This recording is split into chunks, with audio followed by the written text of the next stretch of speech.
নমস্কার, কনিষ্ক ভারতী বলছি। আশা করি সবাই ভালো আছেন।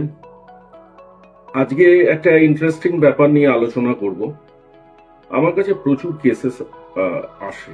হ্যাঁ, তো এই এক্সট্রা ম্যারিটারিয়াল অ্যাফেয়ার্স কিংবা হাজব্যান্ড কিংবা বয়ফ্রেন্ড গার্লফ্রেন্ড ওয়াইফ এইসব ছাড়াছাড়ি সমস্ত কিছু অন্য জায়গায় অ্যাট্রাক্ট হয়ে যাওয়া, এই সমস্ত জিনিসগুলো প্রচুরই আসে। তো ঘটনা হচ্ছে যে এগুলো কি এখনই এত বেশি এক্সপোজড কেন হচ্ছে? আগে কি ছিল না? এগুলো আগেও ছিল, কারণ প্ল্যানেটারি পজিশনস কি এমন হলো যে এখন সবাই ইনভলভ হয়ে যাচ্ছে, আগে ইনভলভ হতো না? এরকম তো নয় ব্যাপারটা। এখন ইলেকট্রনিক্স মিডিয়া, সোশ্যাল মিডিয়া, আগে মেয়েরা সমস্ত ব্যাপারগুলো মেনে নিত, এখন সেগুলো মানে না।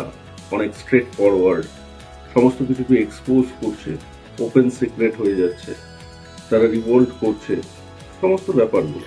আগে যেরকম কেউ বাড়ি থেকে বেরোলে আপনি তাকে তো আর মোবাইল ছিল না যে ট্র্যাক করবেন কোথায় আছেন, কোথায় গেছেন, কি করে। ফলে এগুলো খুব একটা ধরা পড়তো না, ধরা পড়লেও রাগ ঢাক করে রেখে দেওয়া হতো, এক্সপোজ হতো না ব্যাপারগুলো। কিন্তু এখনকার দিনে সবকিছুই এক্সপোজড।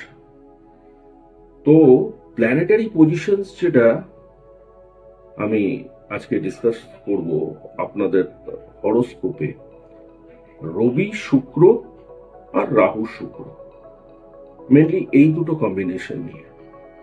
রাহু শুক্র যদি থাকে তাহলে ধরে নিতে হবে যে ক্যারেক্টার ওয়াইজ এই বহুগামী, ঠিক আছে? এই বাই ক্যারেক্টারই এরকম। আর যদি কোনো পার্টনারের বিট মেল ফিমেল যদি রবি শুক্র কানেকশন থাকে তাহলে লস অফ লাভ, মানে আপনি ভালোবাসাটা পাবেন না, আপনার ভালোবাসাটা অন্য জায়গায় চলে যাবে। প্লাস হচ্ছে এর সঙ্গে যদি আপনার 4th হাউসে রাহু কেতু দৃষ্টি থাকে কিংবা ইটসেলফ থাকে, তাহলে আপনার ঘর ভাঙার, মানে সংসার ভেঙে যাওয়ার প্রবণতা বেশি থাকবে। তার সঙ্গে সপ্তমকেও বিচার করতে হবে যে 7th হাউসে আপনার লাভ রিলেশন, ম্যারেজ লাইফ, সেটা কতটা একসঙ্গে আপনারা চলতে পারবেন কিংবা সেখানে কোনো প্রবলেম আছে কিনা। তো এগুলো জানার জন্য, পুরো ছকটাকে বিচার করার জন্য এর সমস্ত কিছু রেমিডিজ আছে, এভরিথিং আছে। সেগুলো একটু আগে থেকে যদি আপনারা ব্যাপারগুলোতে সজাগ হন তাহলে জিনিসগুলোকে আটকানো যায়, তার রেমেডি আছে, সেইভাবে সেগুলোকে প্রপারলি আনা যায় যাতে রিলেশনটা ভেঙে না যায়, একটা সুস্থ স্বাভাবিক জীবনের মধ্যে দিয়ে চলতে পারে। তো সে ব্যাপারে আমাকে প্রশ্ন করবেন। আমি আগের ভিডিওতে প্রচুর উত্তর দিয়েছি, যেগুলো যতটুকু পেরেছি ততটুকু দিয়েছি, সব দেওয়া তো আমার পক্ষে সম্ভব না, পসিবল হয়ে ওঠে না।